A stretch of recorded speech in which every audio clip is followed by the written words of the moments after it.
we are going to start the second phase of our event with the startup speeches. We have the startup cohort. I'm Cătălin from BCR, and together with Delia, we are going to keep you entertained and to see how they evolved. So there were 12 intensive weeks in the InnovX-BCR bootcamp for all 10 startups. There was a pre-acceleration phase and then an acceleration phase where they had different objectives. In the pre-acceleration phase, they had the goal to develop their business plan or maybe even reshape it. And in the acceleration phase, they had the chance to meet investors in order to find new investment solutions. They had the chance to meet local and global corporations in order to make partnerships. They had the chance to see students in order to expand their teams, and also global tech providers in order to make partnerships. So, Delia, you've been a mentor for them. Yes, please tell us what was the evolution of all 10 final pitches. So it's really amazing to be part of this journey every year. It's my third year now. So I've been happy enough to actually have the opportunity to talk to the teams at the very early stage and then throughout their evolution. And some of them have actually refined their business idea, which is amazing, and that's what InnovX does at its core. Some of them found new team members, as you mentioned. Some of them found new advisors, new mentors, new colleagues, or they just took in the knowledge that was presented to them. And it's interesting, and I think most of the investors present here that will be part of our jury will say that one of the things that counts a lot for them is the coachability. And it's been interesting to actually see how they train this character trait, let's say, for their teams. And that's one of the things that I would mention the most. So we will have 10 presentations, and kindly ask for the jury members to vote during the sessions, because we are really tight on our schedule. And we need to hear the music afterwards. Yeah. So we will have 3 minutes, a 3-minute pitch, and 5 minutes for Q&A. I will ask the monitor, Daniel Georgescu, presented. To come on stage, let's bring a round of applause. Round of applause. So good luck. Thank you, and thanks for being with us tonight. The name's Daniel, and I'm here to talk about the future of compliance tonight with you guys. We have a product that is a next-gen KYC platform. For those of you who don't know what this is or are not from a financial service background, we run checks for opening accounts or opening insurances or opening any kind of financial service products that are regulated in this world, in any country of the world. It functions more or less the same. We've built an amazing team of very interesting people with a financial service background or with an amazing IT background. Radu, my co-founder, who's a PhD with Eastern Anti-Corruption Studies. Codruț, who's our head of AI, he runs one of the teams at Palantir at a very young age. He's one of the brightest minds I've ever met in this life. Ștefan, our CTO, with a number of years of experience in building financial products and services for financial service companies. And myself, who I've spent the past 7 years selling and scaling different enterprise solutions all over EMEA and the world. What do? We help companies that are regulated and affected by these regulations helplessly mitigate their KYC risk. We're present in many industries, from gambling to financial sectors to insurance to fintech and so on and so forth. Now, many of you are just looking at us and saying, oh, another KYC solution, we've seen this, we've invested in this, what are you doing differently? We're doing two very simple things differently. One, We're a point solution. We're addressing a need in the market related to the localization of data sources that nobody has done properly until now. We have built a certain methodology and a certain technology to intake unstructured data very easily and to help companies deal with their local regulation and their local context effectively. And two, most importantly, we're in an industry that falls under the innovator's dilemma thesis, in the sense that it's been 15 years since this industry exists, and now it's ripe for disruption due to predatory pricing, due to consolidation of major players, due to lack of localized customer care, and lack of very specifically addressed needs to new companies. Let's take what a compliance officer sees today. This is Refinitiv, one of the most popular solutions. They say it's user-friendly. They say they'll have all the key data. They have the rapid resolution mechanisms. They bring data comparison. But honestly, it looks like 10 years ago, and it functions like 20 years ago. Our solution, very simply, we brought everything into 2022. Search, batch search capabilities, API-driven search. We cover all major use cases that are needed by a financial service company in a very easy and a seamless manner to be used. Key innovations, as I mentioned, our proprietary intake model, privacy-first approach. We do not retain most of the data our customers search for, and we have an LLM built into the platform. Until Q&A, can I get the last slide before, please? Can I get my last slide? No. No. Okay, we're on a mission to make KYC great again, so I'm going to ask my colleague to help you, and then I'm going to ask you... Let's take the questions, and you'll be able to actually send the message through the answer. So please... Questions. Hey Daniel. Just wanted to ask you, you have so many use cases. What is your go-to-market strategy, actually? What's our, sorry? Go-to-market strategy. So we have both a direct and a channel approach. Direct due to our financial service background. We know a lot of the customers both in Romania and in the region, some of the global customers as well, so we sell directly to our contacts. And then we have a number of channel partners that we're working with, both large technology firms and smaller system integrators. Which use case are you going to start with? Sorry? Which use case are you going to start with?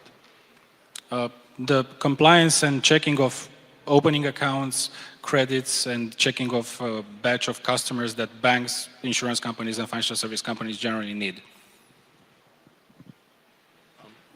I was wondering, because Refinitiv is obviously a large data provider, I'm wondering how do you get your data and where it comes from, what's your advantage there?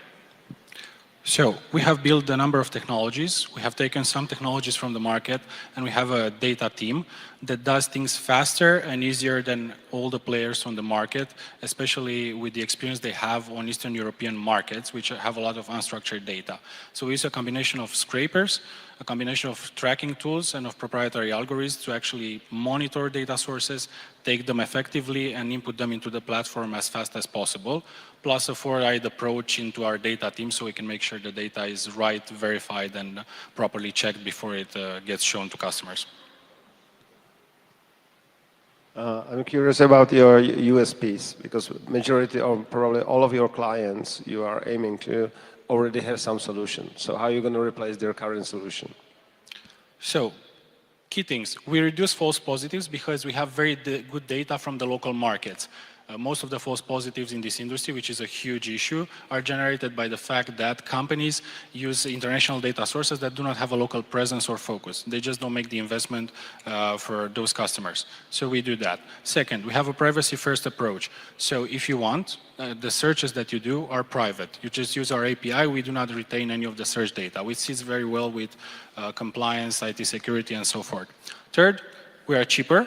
And fourth, we are significantly closer to the customers in this region, which big solutions at this point have stopped doing or delivering. The service you provide is clearly essential for some of the customers that you mentioned. So how do you intend to tackle potential liability issues? For example, if the product malfunctions and does not deliver appropriate data? We carry corporate insurance, which is the standard practice in this case. And of course, we have built a number of safeguards into our data gathering capability to actually make sure that there's almost no likelihood for this to happen.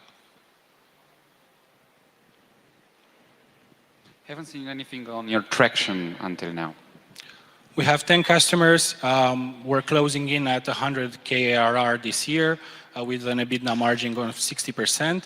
We're expanding to Moldova and another Western Balkan country. We're going to spend the next 3 weeks in different countries in CE. We work with tier 1 banks. We work with tier 1 insurance. We work with a number of other companies in the categories that I mentioned before. We're a SaaS-based pay-as-you-go company, so you make either a commitment or you pay as you go. We charge you for credits, 1 visualization, 1 credit. There's a number of other credit-based mechanisms as well, but in a sense, you basically pay for what you use and you commit next year up front, so you basically get a better volume price discount. What is it that you need in order to double or triple the number of users or clients that you have? What I need to, sorry? In order to double the number of customers that you have, or triple, or go further? We have received a grant of over 150,000 from Innovate Norway. We have finalized our international focus KYC platform. We're just starting our AI roadmap. At this point, we only need the money for marketing and scaling into the markets that we're targeting. Other than that, we are on the track to be covered for the next year in terms of resources and focus. May I ask what you mean by AI roadmap? We have a number of integration based on ChatGPT and Llama for a number of features that are required by our customers into automated data scraping and automated measurement and logic of false positives. So, thank you, D-Monitor. Let's bring a round of applause. So, the next startup is going to tackle exactly a very important need for us. So, the next one is câștigătorilor.ro, smarter shipment, greener data with Cătălin.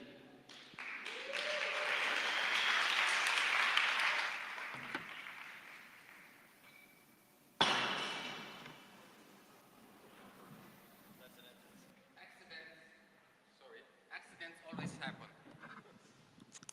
Hi, I'm Cătălin. I'm the founder of Courier.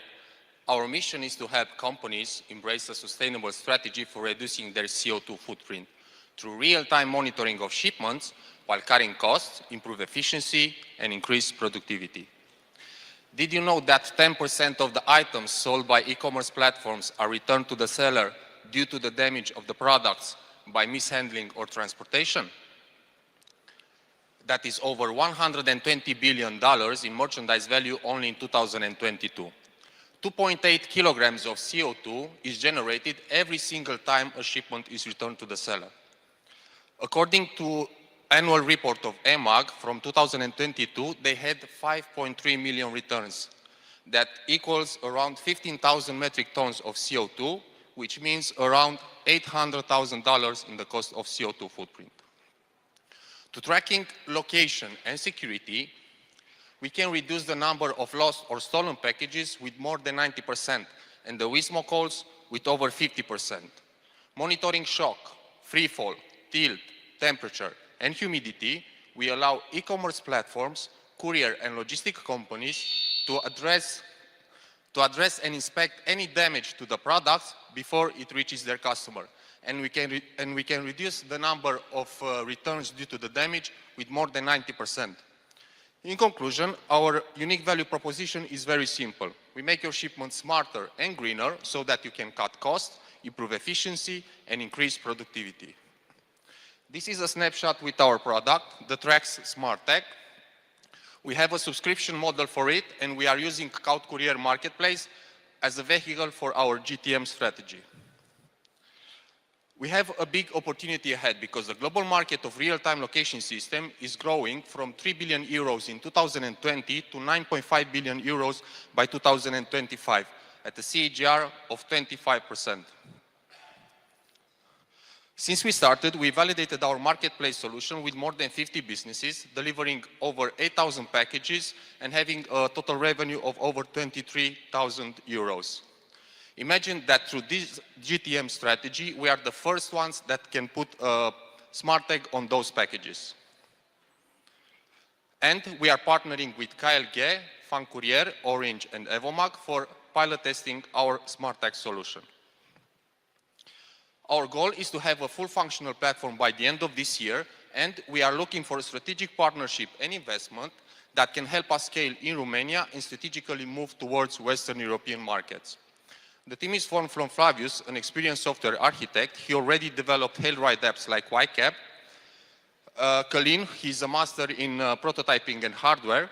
And Justinian, ex-GM of Glovo Romania, and Alexandru, a specialist in marketing for startups with more than 10 years of experience, and me, Cătălin, a serial entrepreneur. Thank you. Thank you. I can't wait to hear your questions. Let's start fast the Q&A session. We have also Flavius here with us. Okay, so if I understand it correctly, you put a tag on the package, and that can track somehow if whatever's in it is not broken? We can put the smart tag on the package, and it detects whatever you need to monitor. We have 8 indexes like location, shock, security, temperature, humidity, free fall, rollover, and tilt. How much is the tag? The cost of the tag in the 0 series, which includes the R&D processes as well, is 250 euros. But in the serial production, we can reduce the tag under 100 euros. But the tag is replaceable and it can be used for 5 to 7 years. So your ideal client, how many tags would he have to have for it to make sense? I mean, obviously he's not gonna put it on every package, but what do you foresee? Your average client, how many tags he's gonna have to use? We intend to give a serial number of tags, depends on how many packages our client wants to monitor. If he wants to monitor 1,000 packages, we deliver 1,000 tags. Okay, maybe a different question then. Who is your target client then? We are targeting, for pilot testing, we are targeting clients from different verticals, from marketplaces, from logistic and courier enterprises, and manufacturers as well. Okay, but the package has to be above a certain threshold in value, right, for it to make sense? Yes, we allow the clients to set the thresholds independent and actually directly dependent on the products that they are sending. If they are sending ceramic, they can set a lower threshold for shock. If they are sending large appliances, like marketplaces, they can set up a higher threshold for shock. And we can do that threshold for every kind of index that we can monitor. Okay, thank you. Thank you. I have one question. So what does the client actually do with the data that you provide? So for instance, let's say a package has a shock. How can they use that in order to kind of improve their rates and profitability? We collect the data and we show the data and whatever happened to the package on the entire supply chain from start to end. And we allow the clients to streamline decision making in their supply chain so that they can find bottlenecks or problems in their supply chain. So basically we are showing the data in a user-friendly interface. So after, let's say, 5 years of collecting this data, they will have a broader image and that they can use the data for lowering the risks in terms of transporting the items that they are producing or they are selling or whatever they do with them. They have a dashboard and they also get alerts in real time. And the product is created in Romania, by the way, so the hardware cost is where it is due to the fact that it's also created here for the moment. And you have IP on it? Sorry? You have IP? It's your... Yes. So I'm curious. It seemed from the pitch that the platform is a big value of your startup. But from what you answered to the question, it seemed that the tag is the biggest value of your startup. I'm curious, which one is the biggest value? That's a very clever question. Thank you for asking. Actually, at this point, the value that we provide to our clients is the real-time data and the notifications they are getting in our application. But imagine in 10 years, we have all the data collected from different actors in the supply chain system, manufacturers, e-commerce platforms, couriers, and logistic companies, and we will know for sure actually, we can sell the data afterwards to insurance companies that they will can leverage that data towards their policies. One comment on my end is related to the name of the startup, of the venture. It's Caut Courier. It's a Romanian one. Perhaps you might consider changing it? For Romania, we are not changing it. Our strategy is to, as soon as we enter a new market, we will find the same name as Caut Courier, which means in Romania, in German, or in Hungarian, or actually, we are going towards West, so we will find proper names for our startup. The product name is TrackXS, so for tracking. And we wish you luck, and thank you so much. Please. Thank you. So, to follow up, we have Adorian and Tap Tasty. He will be pitching right now. Good luck. Thank you very much. And I'm sorry I don't have anything to throw on the scene. Okay, my name is Adorian. I am the CEO and the co-founder of Tap Tasty. Food industry experts argue that the up to 36% of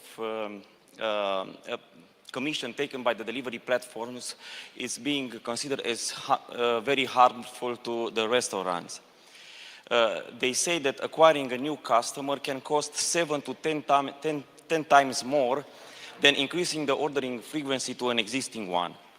And 8 out of 10 restaurant operators claim that they have job openings that are hard to fill. But no worries, we have the solution.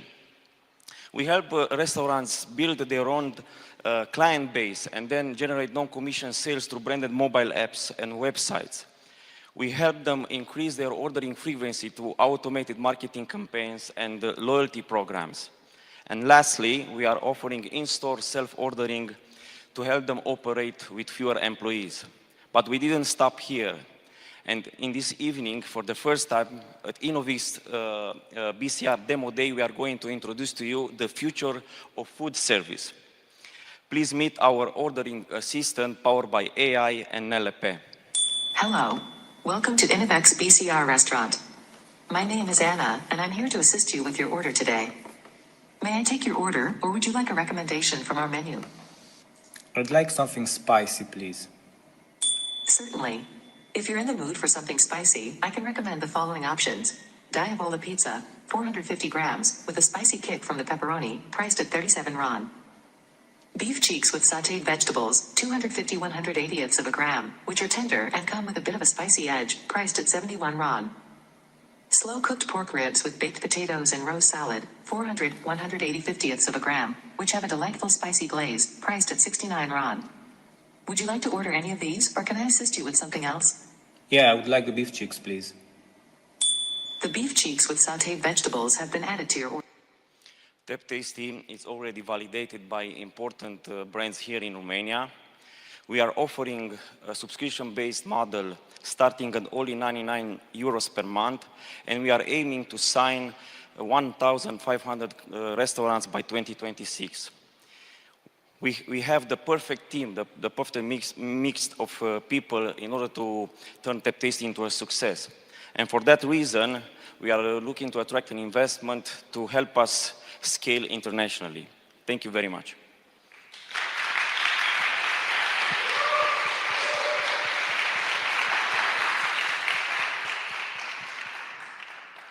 For any questions related to technical part, Doru, who is the brains behind everything technical, he will answer your questions. May I have a question for the technical brain then? I wonder the avatar that you used, it's something you created or it's third-party avatar? Which company do you use? Yeah, thank you for the question. So it's a hybrid approach, basically. So currently we are using our own algorithms to kind of filter the data, and then we send it to OpenAI at this point. But normally we can use any LLM, basically. And the lip sync on the lady, the avatar lip sync? The lip sync, that's our own. That's our own thing. Basically, we use a series of video loops to sync with the sounds. Got it. Thank you. Thank you. Okay, you mentioned that you solve, I think, 3 problems of restaurants. Yes. Then I saw that clients or customers can order through an app. Exactly. What about the other problems? How are you solving them? You mentioned, I think, harmful food for restaurants. So and the third one, the commission. job openings, I think. How are you solving that through the app? So I said that the commission taken by the delivery platforms is considered as being harmful to the restaurants. So what we do, actually, we are helping them build their own client base and then generate non-commission sales to their own solution, to their own channel of sales. Yeah, but the point of the ordering apps is that they have huge amounts of users. Exactly. To answer more accurate to your questions, I can give you some figures because everything it's on figures. Actually, at this point, through our service globally, there are more than 10 million run for our partners globally. Yeah. There are tens of thousands of orders each month. Right. No, we've seen several platforms like Okay. yours, and usually they're loved by the local businesses, but they struggle to scale up. They're huge global players, and then the local markets seem to be pretty scattered. So yeah, it's really tough to scale up. At this point, we've been doing pretty good, I would say. But yeah, I don't want to. Oh, 37 clients is 37 restaurants? Yes, just In from Bucharest? just from May to this point. Actually, we have more than 100 clients at this point. Okay, that's great. Congratulations. Thank you very much. Maybe you could explain again about the delivery. How do you take care of that? Because the first problem you saw was the 36% from the delivery companies. So actually, we are providing a private sales channel through their mobile, branded mobile apps and website. Actually, the delivery then it's made through a third party, if that's the question. We are integrated already with more than 5 platforms that are doing delivery for the clients. And this includes also the big platforms such as Glovo, Taz, and so on and so forth. Yeah. How much are you generating per month from your average client? How much revenue? As an MRR right now, we are close to 20K per month. From how many clients? To be, I think, 86 to 86. Okay. Thank you. Yeah. Can you develop on how you are integrating with Glovo and the like? So how come they don't charge a commission when you use their couriers? Because each of these platforms, they have on-demand service.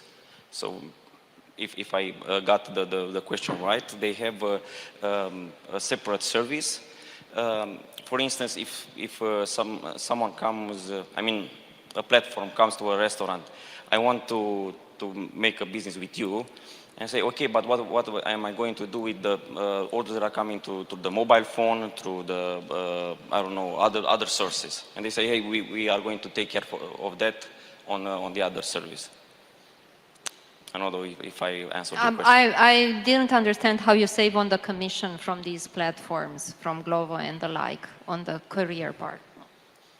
We are charging a subscription-based plan. I mean, we charge a subscription, and but we can. Thank you very much. Tap Tasty. Let's bring another round of applause. We are going to start with our own special award. As always, we are trying to pick a great pitch, a great team, and a team that we feel that we can help by raising awareness of what they are doing.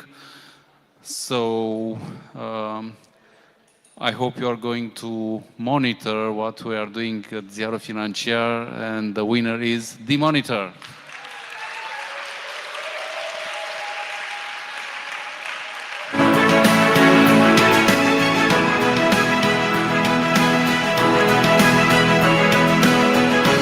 Congratulations. Yes, yes. We like the pitch and the team.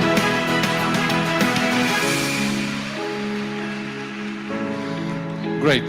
So that's it. Let's move on. I'm sorry. No accepting speeches at this point. Okay, so we had some very nice speeches. Now let's see how are the results, the final results. And let's move on. Let's move on. Okay. So the third place. Before going further, I want to remind that all the 6 prizes, the 3 places from startups and scale-ups, mean there is a prize. You are going to USA to a global event next year. So a very important prize. Okay, so let's make this quick. The monitor, come back.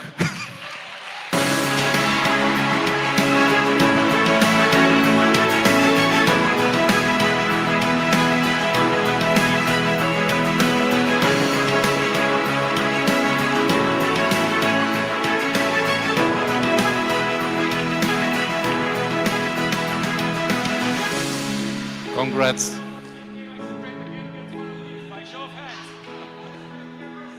Oh, there you go.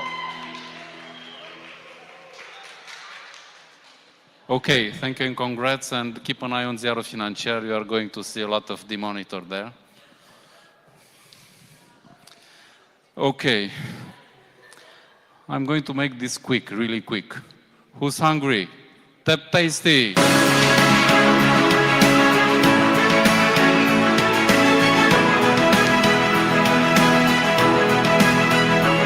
Congratulations. Congrats, guys.